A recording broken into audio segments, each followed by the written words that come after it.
dowladda Soomaaliya ayaa koodii bishan Janaayo ee dalka ka saartay danjira Nicholas Haysom wakiilkii xogayaha guud ee qaramada midoobay arrimaha Soomaaliya.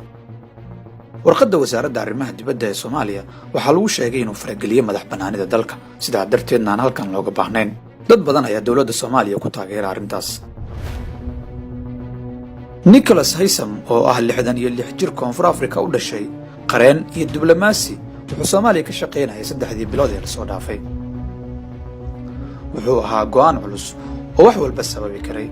diblomaasiyiin caalami ah ayaa isku dayay inay Soomaaliya ku qanciyaan inay ka laabato arrintan, laakiin madaxweyne Farmaajo ayaa difaacay mowqifka dowladdiisa.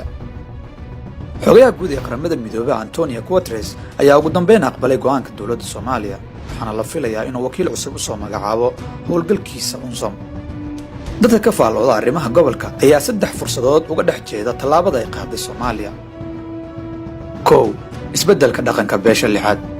xubnaha beesha caalamka ee fadhiya xalane waxay dowladnimada Soomaaliya u arkaan wax basiida, mar walbana sida iyagu wax u rabaan ayaa kala weyn sida ay Soomaalida wax u rabto. ceyrinta danjira Haysom waxay ku ridi doontaa foojignaan, waxayna bedeli doontaa dhaqankoodii meerinta. beesha lixaad waxay hadda kadib u qasbanaan doontaa inay tallaabo walba kala tashato dowladda Soomaaliya. 2. codka Soomaaliya oo micno yeeshay. Soomaaliya waxay dunidu u arkaysaa ummad aan cod lahayn, wax diidi karin oo ay duruufuhu qasbayaan. laakiin go'aankii ay dowladdu ka qaadatay Nicholas Haysom wuxuu bidhaamiyey in Soomaaliya cod leedahay, wax diidi karto, waxna qaadan karto.